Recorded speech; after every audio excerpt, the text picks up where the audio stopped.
देखो, नारद जी ने भगवान से एक बात कही, महाराज, जेहि विधि होए हेत मोरा, करहु सुबेग दास मैं तोरा। जे विधि नाथ होएत मोरा, जे विधि नाथ होएत मोरा, करहु सुबेगी दास में तोरा। जिस प्रकार से महाराज हमारा है तो हो, आप वही उपाय कीजिए। अच्छा, जो व्यक्ति कह दे फिर तो हित अनहित उस करने वाले के ऊपर छोड़ दिया जाता है, लेकिन भगवान हित नहीं करते। क्यों? भगवान ने कहा है, जेहि विधि होई परम हित नारद सुनो तुम्हार। जिस प्रकार से आपका हित नहीं, आपका परम हित हो, मैं वही उपाय करूँगा। नारद जी तो अब और खुश ही हो गए। मान लो बात कर रहे होंगे कि आपका हम घर बसवा देंगे, हैं? होता है ना, ब्याह हो जाए, शादी हो जाए, उस शादी के बाद रहने के लिए मकान की भी व्यवस्था होनी चाहिए, बड़ी VIP। सब देवताओं के पास एक से एक मकान, एक से एक सुंदर VIP मकान है। एक नारद जी हैं, यहाँ डोले आए, वहाँ डोले आए। अच्छा, नारद जी जहाँ जाते तो कोई चाय नाश्ता की भी पूछ लेता, नारद जी मना नहीं करते। क्यों? बोले हमारा टाइम ही नहीं, कम मिलने कम नहीं मिलने, जो पूछ लिया उससे ही ले लो। ये नारद जी का परम काम था। नारद जी भी यही विचार में थे कि चलो मान लो घर बस जाएगा, और कुछ तो है ही नहीं। कैसे जीवन में जब तक घर ना हो जीवन में, तो कुछ परेशानियों का भी सामना करना पड़ता है। भोले बाबा ने के पास मकान नहीं था, लेकिन बना मिला नहीं, इसीलिए नारद जी भी सोच रहे हैं शायद ये हमारे लिए अच्छी व्यवस्था कर रहे हैं, इसलिए तो कह रहे हैं जय विधि होए। नारद जी ने कह दिया महाराज आप बस कर दीजिए, आप तो टेंशन नहीं लो। गोस्वामी जी लिखते हैं क्या, कुफत मांग रज व्याकुल रोगी, वेदना देहि सोना हो मुनि जोगी, जेहि विधि होए। एक तो कह दिया जेहि विधि होए नाथ हित मोरा, उसी को उच्चारण भगवान यहाँ कहते हैं कि कुफत मागरज व्याकुल रोगी, वेद न दे सुनहु मुनि जोगी। अच्छा, जब व्यक्ति बीमार हो जाए, रोगग्रस्त हो जाए, तो उससे सिर्फ एक ही सहारा है, वो भी सहारा किसका रह जाता है? सिर्फ वैद्य का। वैद्य न हो जाएगा, वैद्य से उपचार पूछता है, महाराज तबीयत खराब है, वैद्य कहता है भाई हल्का भोजन करना, 2-4 दिन में आराम पड़ जाएगा। अब विचार करो, हल्का भोजन क्या है? मिट्टी से हल्का होता है पानी, पानी ऊपर रह जाता, मिट्टी नीचे रह जाती। फिर विचार किया, पानी से हल्का होता है तेल,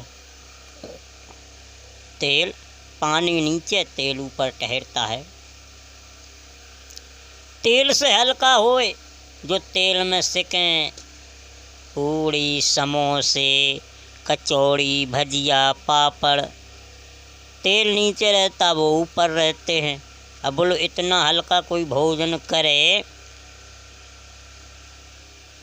तो रोगी रोग मिट सकता और रोगग्रस्त हो सकता है।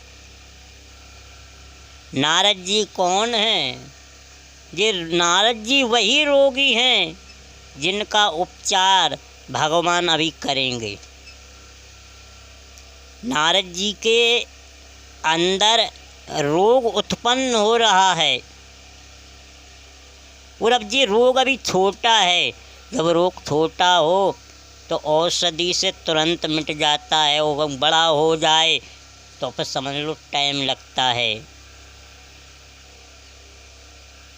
नारद जी ने खुद कह दिया, महाराज जैसे ये रोग मिटे आप वैसा काम करो।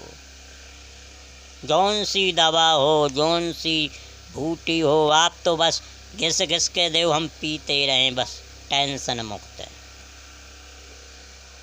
भगवान ने नारद जी से कह दिया, नारद जी तुम चिंता नहीं करो, जिस प्रकार से तुम्हारा हित होगा मैं वही करूँगा। और किया उपाय किया क्या है? गवने तुरत ताहा ऋषि राई, जहाँ स्वयंवर भूमि बनाई, जहाँ स्वयंवर भूमि बनाई। नारद जी कहाँ चले? बोले इनको तो वहीं भेजना है जहाँ काम हो सके। ये पहुँचे कहाँ? शील निधि।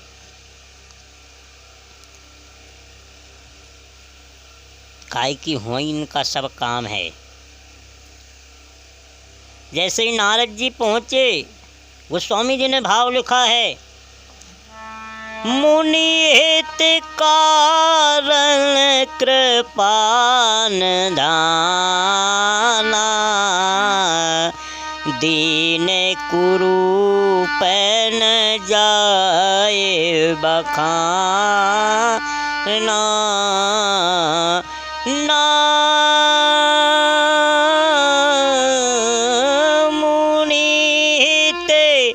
कारण कृपा निधाना,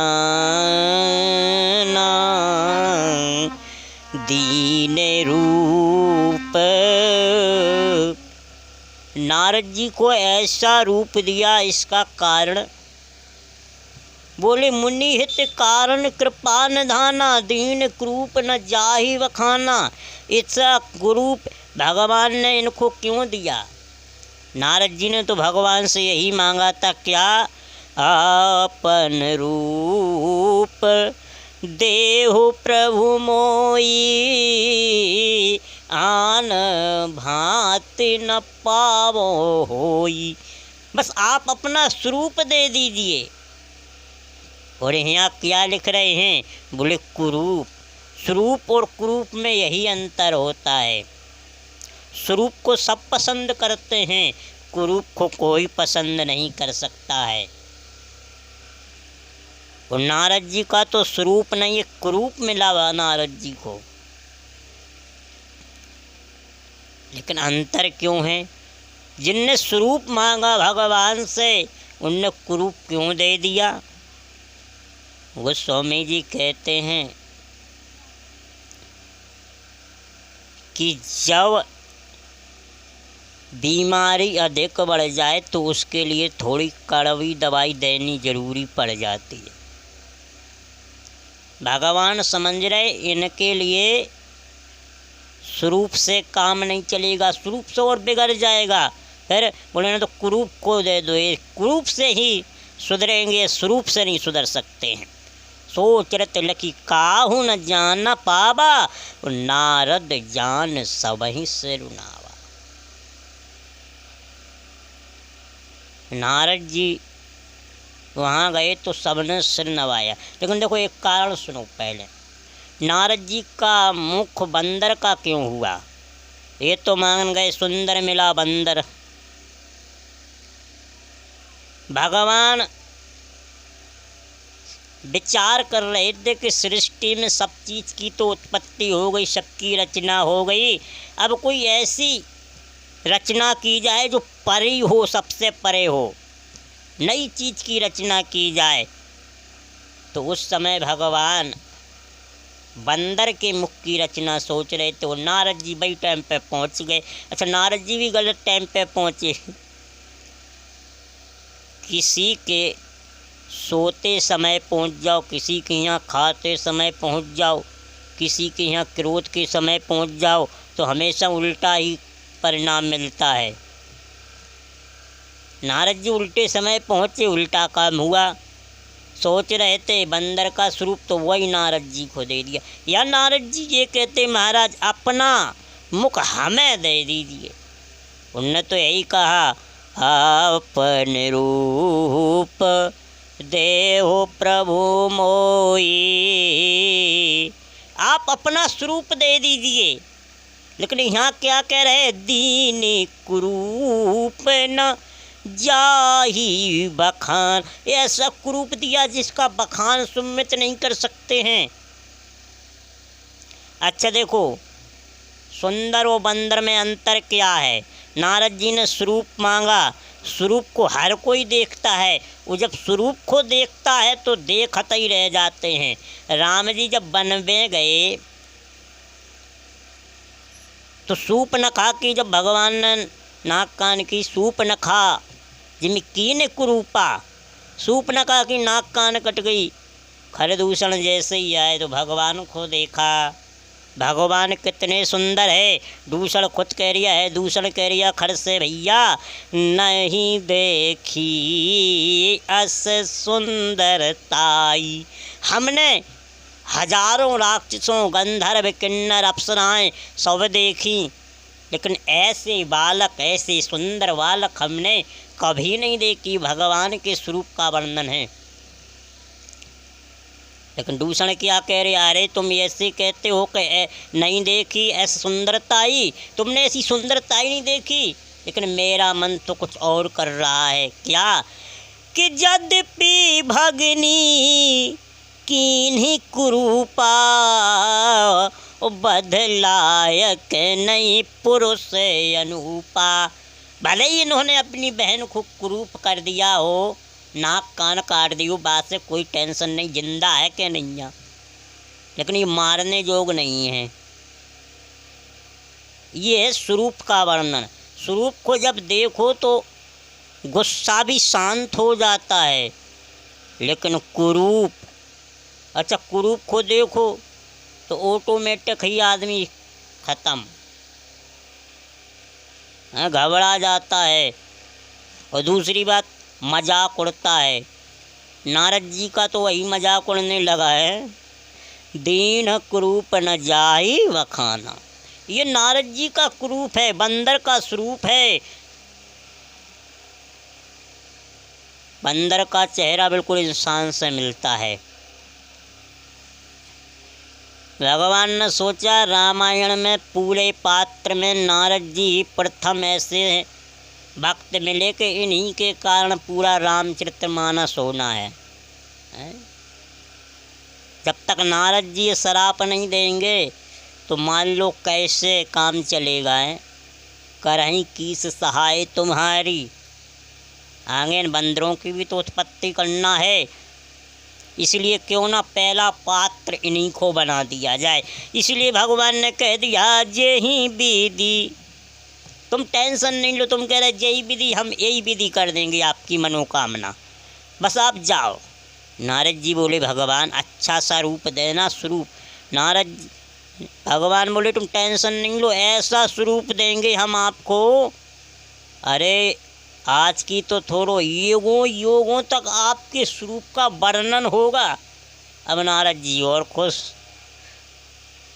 कि मान लो हमारे जैसा पुरुष संसार में नहीं होगा, तीनों लोकों में नहीं होगा, तो हमारी कितनी बड़ाई होगी हैं। अभी देखो शंकर जी कितने सुंदर हैं, कर्पूर गौरम करुणावतारम। शंकर जी कपूर से भी सुंदर हैं। वो जब मैं शंकर जी से भी सुंदर हो जाऊंगा, और कामदेव तो कितना सुंदर, मैं उससे भी सुंदर हो जाऊंगा। बस भगवान अब मैं चलता हूँ। विष्णु जी बोले तुम टेंशन नहीं लो, तुम जाओ, तुम्हारा काम पूरा होगा। रहे तहाँ दोही रुद्रगण ते, जानई सब भैबु बे प्रवेश देखत फिरई, परम कौतुकी तेऊ। विष्णु जी ने शंकर जी से कहा, क्यों भोले बाबा को थोड़ी सहायता। भोले बाबा ने कहा, जैसी आप कहो हम वैसी सहायता कर देंगे। बोलो क्या करना है? बोले करना कुछ नहीं, अपने 2 गणों को भेज दो। क्योंकि ये सुंदर का बंदर भी तो दिखाना है, स्वरूप तो दिखाना ही है कितने सुंदर। ये तो इसी में भूले रहेंगे, हम सुंदर सो हम सुंदर से सुंदर कोई है ही नहीं, काम बनेगा नहीं, बात धरी की धरी रह जाएगी। कहा ठीक है। भगवान शिव ने अपने 2 गणों को भेजा। अब यज्ञशाला में पहुँचे, देखें कि कहाँ नारद जी बैठा, ये कहाँ बाबा बैठा हुआ। गोस्वामी जी ने पंक्ति में भाव लिखा है क्या? अरे जेहि विधि है जेहि समाज, बैठे मुनि जाई, हृदय रूप अहे मिति अधिकाई। तय बैठे महेश गण दो, बे प्रवेश गति लखैन को। वहीं वो दोनों पहुँच गए, लेकिन नारद जी का भेष किसी ने समझ नहीं पाया, ये नारद हैं। करहे कूट नारदई सुनाई, उन्हीं के दीने हरि सुंदरताई।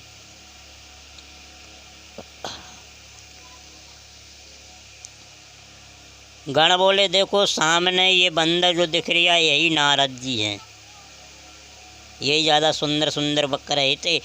जैसे ही गण पहुँचे बोले महाराज अरे नारद जी बोले आप जानते नहीं, हम गण हैंगे शिव जी के। अच्छा हाँ, आप ऐसे इतनी सुंदर। बोले अरे हमारी सुंदर की प्रशंसा मत करो, ये सुंदरता तो हमने कुछ दिनों के लिए मोल ली है, अभी यहाँ काम होगा वहाँ दाम होगा।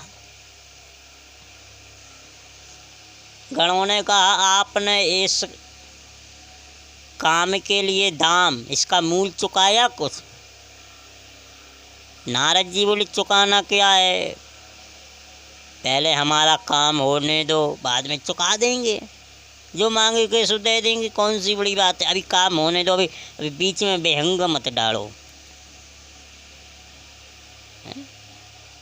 मुनि मोह मन हाथ पर आए, हसहि शंभु गण अति सचु पाए। वो गण दोनों ऐसे हंसे, महाराज धन्य हो आप, किसी के पराए हाथ से आप अपनी हंसी करवा रहे हो। लेकिन नारद जी कैसे?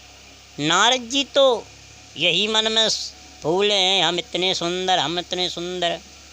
लेकिन वहाँ जितने भी आए सुंदर, वे यही बंदर को देख के हंस रहे। अब नारद जी सोच में ये हमें इसलिए देख के हंस रहे कि ये हम कितने सुंदर हैं, हम कितने सुंदर हैं इसलिए हंस रहे हैं। लेकिन ये नहीं समझ पाए कि हम सुंदर नहीं, हम तो बंदर हैं। गोस्वामी जी लिखते हैं, यद्यपि सुनई मुनि अटपटी बानी, समझे न परहीन, समझिन परहीन, बुद्धि भ्रमेशानी, काहू न लखा सो चरित विशेषा, काहू न लखा सो चरत विशेषा, जो स्वरूप नृप कन्या देखा। क्या देखा? जब कन्या ने वह स्वरूप देखा, नारद जी की तो बुद्धि काम कर नहीं रही है कि ये कौन है, तो क्या देखा है? मरकट भदन भयंकर देई, मरकट बदन भयंकर देई, देखत हृदय क्रोध भाते, देखत हृदय क्रोध भाते। गोस्वामी जी ने लिखा, यद्यपि सुनहि मुनि अटपटी वाणी। नारद जी जिसके मुख से सुनते उनको यही लगता है ये तो सब ऐसे ही। अच्छा देखो, बुद्धि भी काम नहीं कर पाती है। जब व्यक्ति का कुछ अहित होने लगता है तब उसे भी यही लगता अच्छा नहीं ये गलत है। शिव जी ने यही तो उपदेश दिया था, है? लेकिन शिव जी का भी उपदेश मुनि को नहीं भाए।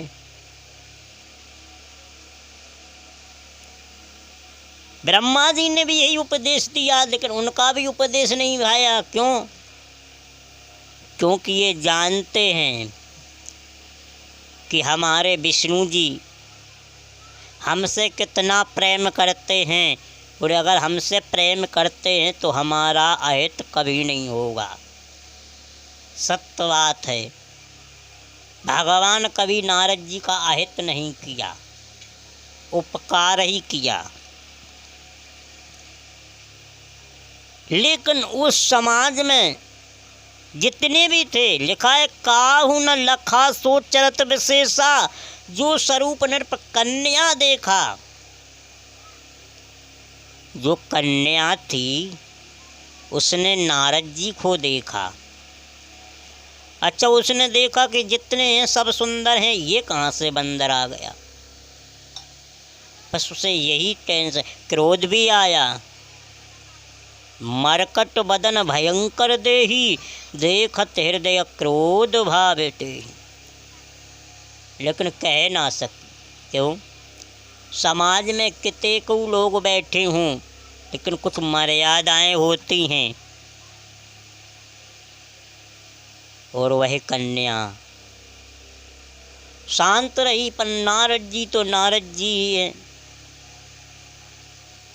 नारद जी ने अपने मन में यही विचार किया कि मैं बड़ा सुंदर हूँ, अब तो ये कन्या हमको बरेगी। भगवान ने भी कह दिया है, जय विधि हो ही नाथ हित, तुम्हारा भी जिस प्रकार से हित होगा वही हित करूँगा मैं। गोस्वामी जी लिखते हैं, सखी संग ले कुंवरी तब चले जनुराज मरार, देखत फिर महीप सब कर सरोज जे माल। वह कन्या चारों ओर फिरी। अच्छा, माला लेके कन्या इसीलिए फिरी है, स्वयंवर है। यहाँ तो सब वर हैं, लेकिन जो स्वयंवर है, स्वयंवर का अर्थ क्या होता है कि जितने भी वहाँ आते वे सब वर होते हैं। स्वयंवर जिसमें सबकी रुचि होती है। स्वयं, स्वयं को अपने आप को स्वरूप समझे भी स्वयं। और वर जितने बैठ जाते कुर्सी पे वो सब वर हो जाते हैं, इसीलिए इसको स्वयंवर कहते हैं। जनक जी ने भी सीता जी का स्वयंवर रचा, उसमें भी स्वयंवर। जितने भी आए वे सब वर हैं। लेकिन स्वयंवर वही हुआ जो जिसके गले में वरमाला पन जाए वही स्वयंवर हो गया। यहाँ स्वयंवर, यहाँ सखियाँ संगे हैं और वह कन्या जयमाला लेकर फिर रही है, जो पसंद आए उसी को गले में डाल दूंगी। इसको स्वयंवर कहते हैं। और गोस्वामी जी तो यही कहते हैं कि नारद जी स्वयंवर में ही गए। भगवान विष्णु चाहते और भी कुछ माया रच सकते थे, लेकिन जानते इनके अंदर बल नहीं है। इनके अंदर तो अभी क्या अहंकार है, माया ने प्रवेश। अब ये माया ही माया को निपटाएगी। नारद जी के अंदर तो जो अहंकार है वो सिर्फ माया रूपी ही से दूर होगा और कुछ होएगा ही नहीं। इसीलिए इनको ऐसी जगह भेजो जहाँ माया मिल जाए और इनका अहंकार टूट जाए। इसीलिए नारद जी को भगवान ने स्वयंवर में ही भेजा कि आप स्वयंवर में जाओ। वहाँ जब सब लोग होंगे, तुम्हारा स्वयंवर नहीं होगा तभी तो काम बनेगा। तभी तुम्हारे मन का जो अहंकार है, जितना काम तुम लगाए फिरते हो, हमने काम जीत लिया, काम जीत लिया, और कुछ कहते नहीं हो, काम जीत लिया, काम जीत लिया, यही कहते रहते हो। जब देखो जब भगवान का नाम छोड़कर नारद जी ने यही धारण कर लिया कि जिता काम मैंने काम को जीत लिया। लेकिन इसका अर्थ नारद जी नहीं समझ पाए कि काम को भगवान के सिवा और कोई नहीं जीत सकता।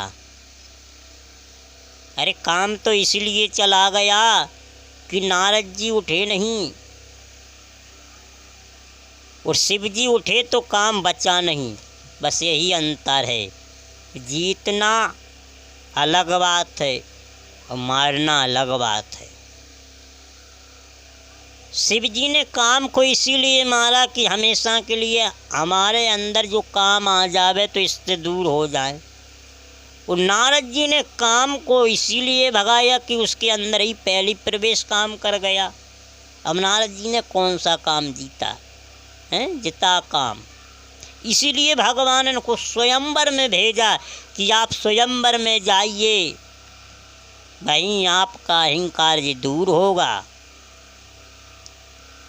तभी आप कुछ जान पाएंगे।